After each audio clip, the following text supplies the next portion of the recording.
to our second abstract, abstract 8 of the genitourinary session. Next slide, please.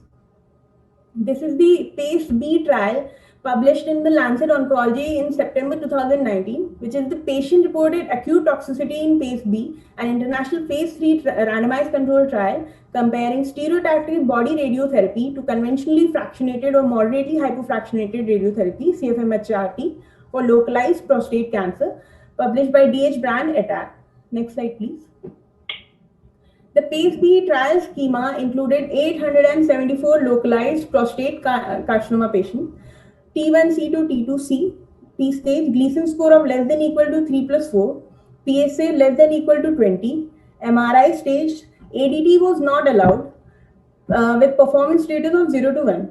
Site decision for radical radiotherapy, the patients were randomized into 1:1 ratio into either the SBRD arm or the CFM-MHRT arm.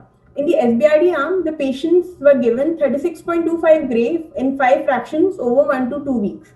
And in the CFM-MHRT arm, the patients received 78 gray in 39 fractions over 7.8 weeks or 62 gray 20 fractions over 4 weeks. 62 gray 20 fractions 4 weeks were introduced in 2016 after the CHIP trial. The primary endpoint were biochemical and clinical progression-free survival. The secondary endpoint were overall survival and prostate cancer-specific survival and acute and late toxicity and ADT commencement. Next slide, please. The planning was through IGRT and IMRT SBRT mandatory with recommended fiducial markers followed by planning MRI approximately 7 days after that. Next slide, please. The CTV size was determined by the risk. Low risk group patients had CTV with prostate only, and in the intermediate risk group, CTV involved prostate plus 1 centimeter of the seminal vesicle. Next slide, please. The per protocol consult of the PACE-B trial, 874 patients were randomized into the two arms, the conventional arm and the SBRD arm.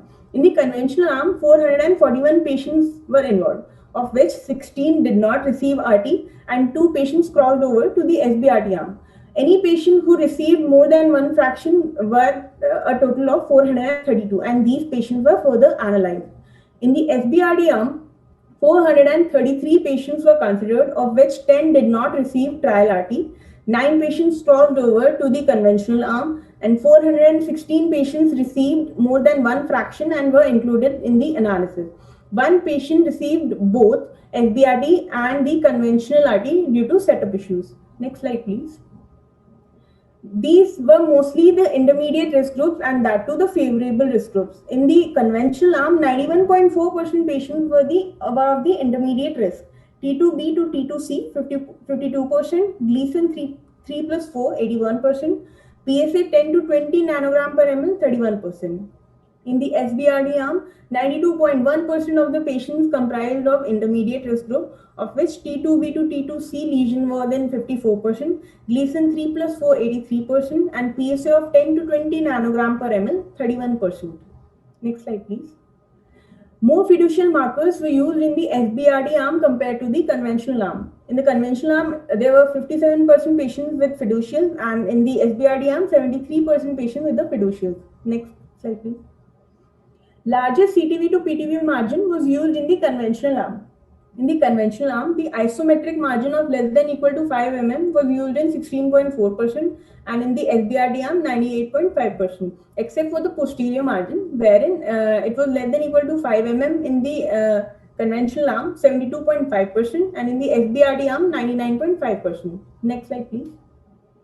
The delivered regimes by arm was in the conventional arm, it was the 78 gray, 39 fraction, 28.9%, and 62 gray, 20 fraction received by 69.2% of the patient. Off protocol was in 1.9%. In SBRD arm, less than 1% off protocol patients, and more than 99% of the patients received 36.25 gray over 1 to 2 weeks. Next slide, please.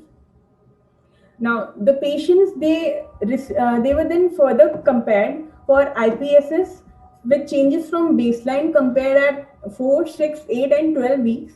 In these patients, the CFM-MHRT arm is represented by the red line and blue is represented by the SBRT arm. Next slide, please. It was found, next slide please. It was found that at the end of the 12 weeks, the arms showed equal IPSS scoring. Next slide please.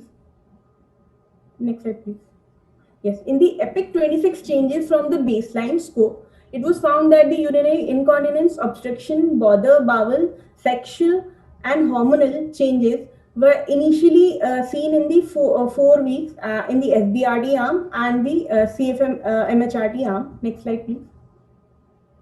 The EPIC minimally clinically important deterioration, it was at week 12, it was seen that urinary incontinence with 8-point reduction was present in 20.7% of the patient in the conventional arm and 15.9% of the patient in the SBRD arm.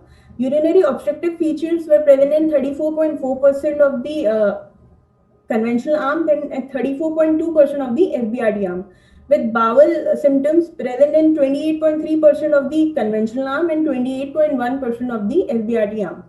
Next slide, please. There was no statistically significant differences. Next slide, please.